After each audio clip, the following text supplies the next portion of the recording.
할렐루야. 말씀을 통하여 은혜 받읍시다라고 인사하겠습니다. 예수 그리스도는 인생 모든 문제의 해답인 줄 믿습니다. 하나님은 예수 그리스도를 통해서 우리에게 모든 신령한 은혜를 베풀어 주셨습니다. 그렇기 때문에 예수 그리스도 안에는 치유와 회복의 능력이 있습니다. 참 만족과 참 사랑과 참 소망이 예수 안에 있습니다. 그리고 그 예수 안에 하나님의 용서와 구원이 있습니다. 그래서 골로새서 3장 11절은 예수 그리스도에 대해서 이렇게 증거합니다. 오직 그리스도는 만유시요 만유 안에 계시니라. 영어 성경에 좀 더 이 부분을 쉽게 설명을 해놨습니다. Christ is all and is in all. 예수 그리스도는 모든 것이고 그 모든 것 안에 계신다라고 말씀하고 있는 거죠. 예수 그리스도는 우리의 모든 것입니다. 성도의 시작과 끝, 교회의 시작과 끝, 바로 오직 예수 그리스도이십니다. 예루살렘 교회는 예수 그리스도의 이름으로 시작되었고 성령님의 강력한 역사와 사도들의 가르침을 통하여 부흥하여 하루에 3,000명씩 회개하는 역사가 일어났습니다. 그리고 계속 부흥해서 그 수가 날마다 더해 갔다라고 성경은 말하고 있습니다. 여러분, 환난과 핍박 가운데 있는 예루살렘 교회가 이렇게 부흥하고 구원받는 사람이 날마다 되어가는 이유가 뭘까요? 환난과 핍박이 극에 달해 있는데 그럼에도 불구하고 이렇게 교회가 부흥하고 성장해 가는 이유가 무엇일까? 사람들은 돈이라고 생각할 수 있습니다. 아니면 잘 짜여진 프로그램이나 시스템이 있기 때문에 부흥한다라고 이야기할 수 있습니다. 아니면 유능한 인물들이 있기 때문에 가능하다고 생각합니다. 그러나 오늘 본문은 하나님 나라의 확장은 어떤 유능한 인물이나 돈이나 프로그램이 아니라는 것을 분명하게 말씀하고 있죠. 바로 오직 복음, 오직 예수라고 말하고 있습니다. 우린 여기서 교회 부흥과 하나님 나라 확장의 원리를 배울 수 있습니다. 본문은 베드로와 요한이 기도 시간에 성전에 올라가는 것에서 시작을 합니다. 1절을 보면 제9시 기도 시간에 베드로와 요한이 성전에 올라갈새 유대인들은 하루 3번씩 기도하던 습관이 있었습니다. 여기에 제9시라고 하는 것은 우리나라 시간으로 따지면 오후 3시가 됩니다. 그래서 베드로 요한은 오후 3시에 기도 시간에 기도하기 위해서 성전에 올라가고 있었다는 거죠. 여러분, 베드로와 요한은 2장에 보면 강력한 성령의 임재와 성령 충만함을 받은 사람들이었습니다. 그런데도 그들은 기도하기 위하여 성전으로 올라갔습니다. 무슨 말입니까? 성령 충만할수록 기도가 더 필요함을 가르치고 있는 거죠. 영성이 깊어질수록 은혜를 받을수록 더 많이 기도해야 함을 본문은 말하고 있습니다. 베드로와 요한은 이제 막 시작된 교회가 더 충만하게 부흥하기를 원하는 마음으로 간절하게 기도했을 것입니다. 부흥은 기도와 비례합니다. 여러분, 개인의 부흥, 가정의 부흥, 교회의 부흥을 원하십니까? 더 많이 기도하시기 바랍니다. 더 많이 기도하셔야 됩니다. 그런데 베드로와 요한이 기도하기 위하여 성전에 올라가다가 나면서부터 안전병이 된 사람, 못 걷게 된 사람을 만나게 됩니다. 이 사람은 날마다 성전 미문에 나와서 구걸을 하던 사람이었습니다. 그래서 본문 2절은 이렇게 말합니다. 나면서 못 걷게 된 이를 사람들이 메고 오니 이는 성전에 들어가는 사람들에게 구걸하기 위하여 날마다 미문이라는 성전문에 두는 자라. 예루살렘 성전에는 문이 여러 개가 있었습니다. 그 중에 미문, 비프틸 게이트, 아름다운 문이라는 문이 있었습니다. 왜 이런 이름이 붙여졌는가 하면 이 문은 세계에서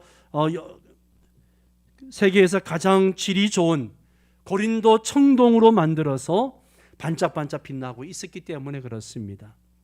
이 동을 잘 닦으면 금빛만큼 그렇게 빛나고 빛이 났다고 합니다.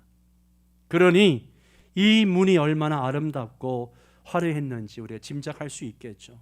그래서 사람들은 그 여러 개 문들 중에 이 미문, 아름다운 문을 가장 많이 드나들었다는 것이죠. 예. 그런 문 앞에 사람들이 안전뱅이를 메어다 놓고 구걸을 하게 된 것은 나름대로 머리를 쓴 것이라고 볼 수 있습니다. 그러나 문제가 있습니다. 이 안전뱅이를 메고 와서 미문에 두는 사람들이 이 안전뱅이의 근본 문제를 알지 못했습니다. 아니, 오히려 그렇게 함으로써 그들도 어느 정도의 이익을 챙겼을지도 모릅니다. 그러나 안타까운 것은 이 안전뱅이가 날마다 그 목 좋은 성전 문에까지 왔어도 성전 안에 들어가지 못했다는 것이죠. 3절에 보면 그가 베드로와 요한이 성전에 들어가려 함을 보고 구걸하거늘. 오늘도 여전히 그 화려한 문 앞에서 초라한 모습으로 동전 몇 잎을 얻겠다고 구걸하고 있는 거죠.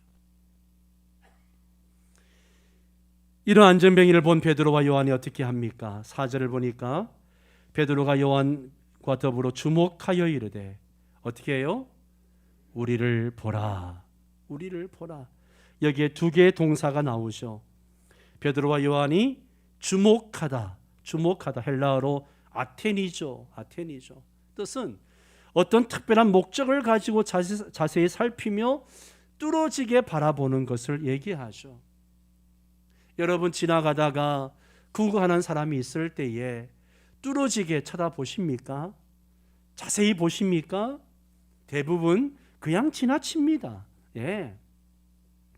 왜 베드로와 요한이 이 안전뱅이를 이렇게 뚫어지게 쳐다봤을까요?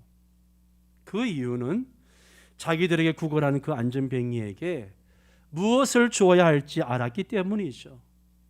지금 이 안전뱅이는 돈을 구하고 있지만 사실 이 사람에게는 돈이 문제가 아니라 근본적으로 해결해야 할 문제가 있다는 것을 베드로와 요한은 알았다는 것이죠. 이 사람에게 복음이 필요하다는 걸 알았어요. 그래서 요한이 뚫어지게 쳐다보다가 이렇게 말하죠. 우리를 보라. 우리를 보라. 여기에 보라 헬라어로 블레포인데요. 주의하여 쳐다보는 것을 얘기하는 거죠. 그냥 건성으로 보면서 구걸하지 말고 주목해서 우리를 보라는 거예요. 왜냐하면 구걸하는 사람들이 시선을 마주칩니까? 대부분 안 마주치잖아요. 고개를 숙이고 있든지 또 모자를 푹 눌러 쓰고 있든지 그렇죠. 비록 구걸을 하지만 자존심이 있기 때문입니다. 이 안전뱅이도 마찬가지였을 것입니다. 그러므로 베드로 요한은 우리를 보라, 우리를 보라 그렇게 하면서 이 거지의 관심을 자기들에게로 집중시켰습니다. 그러자 5절에서 보는 것처럼 그가 그들에게서 무엇을 얻을까 하여 바라보거늘. 처음에는 그냥 거지가 구걸하는 것처럼 한 푼만 주세요 하는 식으로 요청했을 때인데 베드로 요한이 우리를 보라라고 하니까 정신이 번쩍 들어가지고 바라보았다는 거죠. 여기 바라보았다, 에페코라는 이 말도 주의를 기울이다 이런 뜻입니다. 따라서 안전뱅이는 베드로와 요한이 우리를 보라고 하는 말을 듣고 주의를 기울여 가지고 베드로와 요한을 바라본 것입니다. 이런 남에서부터 못 걷는 사람을 보고 베드로가 외치죠. 6절을 같이 읽습니다. 은과 금은 내게 없거니와 네게 있는 이것으로 내게 주노니 나사렛 예수 그리스도의 이름으로 일어나 걸어라. 아멘.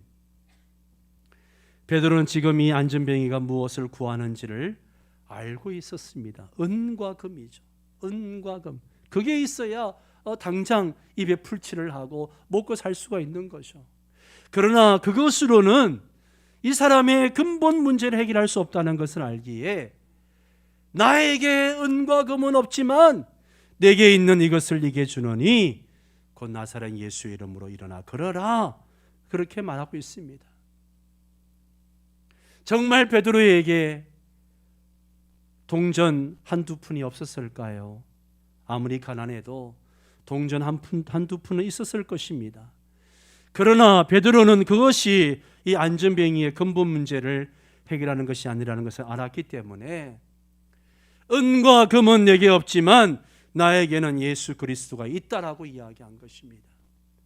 이 말씀은 우리가 신앙생활을 하는 데 있어서, 그리고 교회를 세워나가는 데 있어서 무엇을 우선순위로 해야 하는가, 여기에 대하여 중요한 교훈을 주고 있습니다. 성도가 하나님 나라를 확장시키고 부흥시키기 위해서는 우선적으로 예수 그리스도를 내 삶의 중심에 모시고 살아야 합니다. 예수 그리스도가 중심이 되어야 돼요. 이게 그리스도인이고 그리스도인의 삶이라고 하는 것입니다. 여러분들 속에 예수 그리스도가 계십니까? 요한계시록 3장 20절에 보면 볼지어다 내가 문 밖에 서서 두드리노니 누구든지 내 음성을 듣고 문을 열면 내가 그에게로 들어가 그와 더불어 먹고 그는 나와 더불어 먹으리라.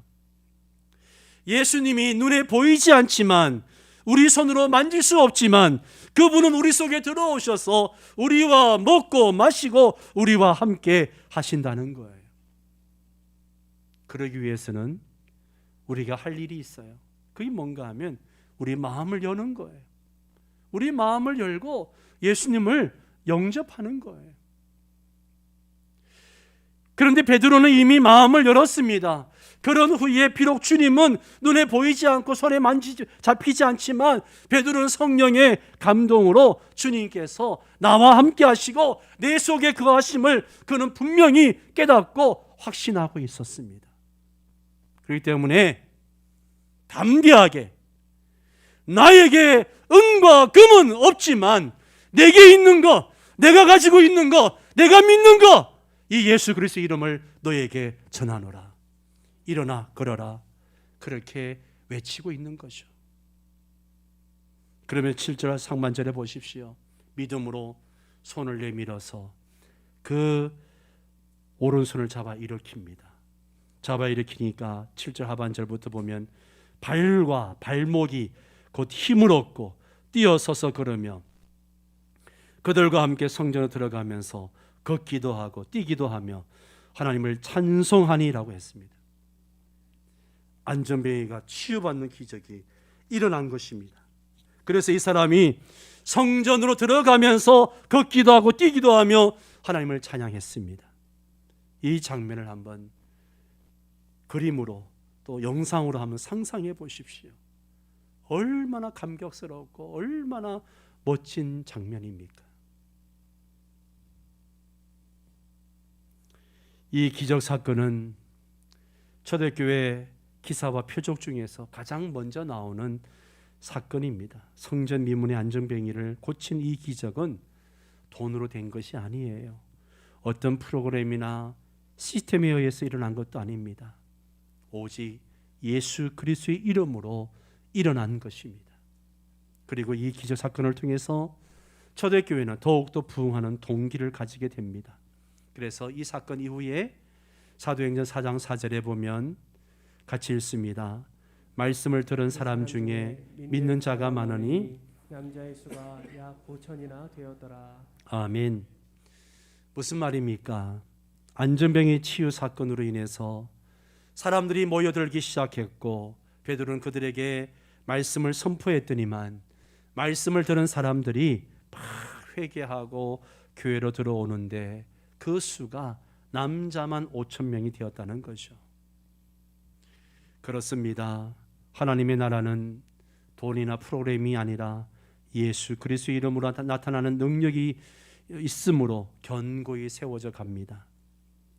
그런 의미에서 오늘날 교회에서는 예수 그리스도의 이름으로 일어나는 능력과 기사가 있어야 합니다. 우리가 사는 세상에서 예수 그리스도의 이름으로 인한 능력과 기사를 경험하지 못하고 살아간다면 성도는 이 악하고 간박한 세상을 살아내기가 쉽지 않습니다. 그런가 하면 과학과 기술은 급속도로 발전하고 사회 구조와 지식이 빠르게 변해가는데, 이렇게 변해가는 세상을 교회가 따라잡지 못하면 교회는 더 이상 사람들에게 매력을 줄 수 없습니다. 세상은 힘이 있고 돈이 있고 실력이 있고 능력이 있는 사람들을 선호합니다. 이런 세상을 교회가 리드해 나가기 위해서는 능력과 기사가 필요한 거예요. 병을 고치는 것만이 능력과 기사가 아닙니다. 하나님의 사랑으로 슬픔에 쌓인 자를 위로한다면 그것은 또 다른 능력을 나타내는 것입니다. 줄인 자에게 사랑으로 식물을 베풀어서 그가 주님의 사랑을 느끼게 되었다면 그것도 기적입니다. 우리 명성교회가 이 지역의 어려운 이웃들에게 늘 관심을 갖는 이유가 무엇입니까? 바로 이러한 것들을 통해서 그들에게 그리스도의 사랑을 나타내기 위해서입니다. 목마른 자에게 냉수 한 그릇을 주어서 그가 목을 축임으로 감사를 배우고 주님의 사랑을 느꼈다면 냉수 한 그릇을 대접한 사람 역시 하나님의 능력을 나타내는 것입니다. 이런 면에서 볼 때 이 세상에는 하나님의 능력을 나타낼 수 있는 일들이 너무나도 많습니다. 그런데 어떻게 이런 기적들을 나타낼 수 있습니까? 거듭 강조하지만 돈이나 어떤 프로그램 아니면 시스템으로 되는 것이 아니라 예수 그리스도의 이름의 능력으로 가능하다는 것입니다. 그런데 문제는 어느 때부터인가 교회는 예수 그리스도의 이름을 상실하고 있습니다. 그래서 중세시대에 아키나스는 이런 말을 했습니다. 초대교회에는 은과 금은 내게 없거니와 내게 있는 것으로 네게 주노니 곧 나사렛 예수의 이름으로 일어나 걸어라 라고 말하는 능력이 있었다. 그러나 오늘날 우리의 교회는 금으로 기둥을 만들고 대리석으로 바닥을 깔아 엄청난 하나님의 집을 지었다. 우리의 교회는 땅도 많이 가지고 있다. 건물도 가지고 있다. 사람들도 많이 가지고 있다. 은과 금은 이제 우리에게 있다. 그러나 나사렛 예수 그리스도의 이름의 능력은 잃었다.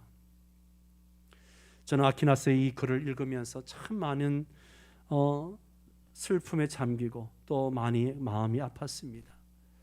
정말 사실이거든요. 예, 얼마나 가슴 아픈 이야기입니까? 여러분, 이 이야기가 오늘 나의 이야기는 아닌가요?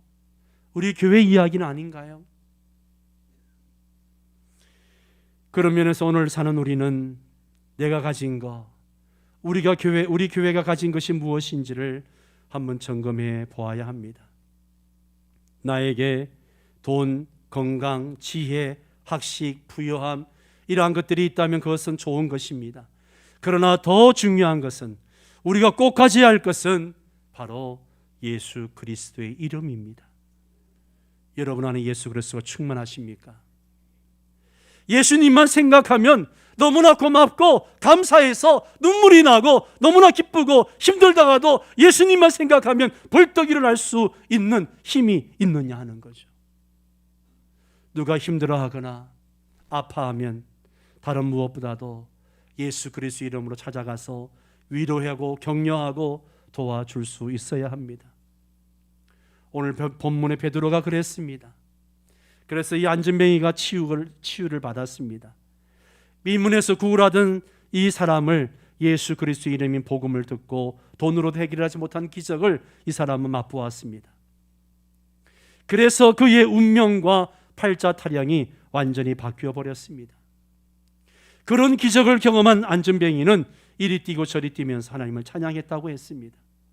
한 번도 하나님을 찬양하는 소리를 내어본 적이 없었던 그의 입에서 하나님을 찬양하는 소리가 흘러나왔습니다. 한 번도 성전 안에 들어가서 하나님께 제사를 드려본 적 없는 그에게 새로운 희망이 가득 차게 되었습니다. 그래서 성전 안에 들어간 그는 걷기도 하고 뛰기도 하면서 하나님을 찬미했습니다. 좌절과 절망의 생애에 일대 혁명이 일어난 것입니다. 나사렛 예수 그리스도 이름으로 인생의 낙오자가 구원을 받았기 때문이죠. 이런 모습을 본 사람들의 반응을 9절 10절을 같이 읽습니다. 모든 백성이 그 걷는 것과 하나님의 찬송함을 보고 그가 본래 성전 미문에 구라던 사람인 줄 알고 그에게 일어난 일로 인하여 심히 놀랍게 여기며 놀라니라. 아멘. 아멘. 오늘날에도 교회에서 이런 일은 일어나야 됩니다. 이런 일이 우리 주변에서도 일어나야 합니다. 과연 하나님의 능력은 놀랍구나, 과연 하나님은 살아계시는구나, 이렇게 말할 수 있는 일들이 교회가 행할 수 있어야 합니다. 그래야 구원받는 자들이 늘어나고 교회가 부흥되고 하나님 나라가 확장되어집니다. 무엇으로 이런 일이 가능합니까? 은과 금이 아니라 예수 그리스도의 이름으로 가능하다고 성경은 말하고 있습니다. 성도는 예수 그리스도가 가득 차 있어야 합니다. 교회는 예수 그리스도로 가득 차 있어야 됩니다. 누가 건들기만 하면 어떤 상황에서도 내 입에서 예수 그리스도가 고백되어져야 합니다. 그런데 여러분, 현대 교회는 어떻습니까? 예배를 마치고 교회 문을 나서는 순간 그래도 뭐니 해도 머니가 최고지 그러면서 나가지 않습니까? 우리는 달라야 합니다. 우리는 성전에 올라가 기도하기를 원했던 베드로와 요한처럼 기도하는 삶을 살아야 합니다. 성령 충만할수록 더 기도하는 자가 되어야 합니다. 내 속에 계시는 주님의 이름으로 하나님의 능력을 나타내는 삶을 살아가야 합니다. 그럴 때 하나님의 영광이 드러나고 우리는 행복한 자가 될 수 있습니다. 사랑하는 성도 여러분, 예수 그리스도 이름으로 충만해져서 가는 곳마다 예수 그리스도 이름에 합당한 영광을 나타내며 사는 성도 여러분 되시기를 주의 이름으로 축원합니다.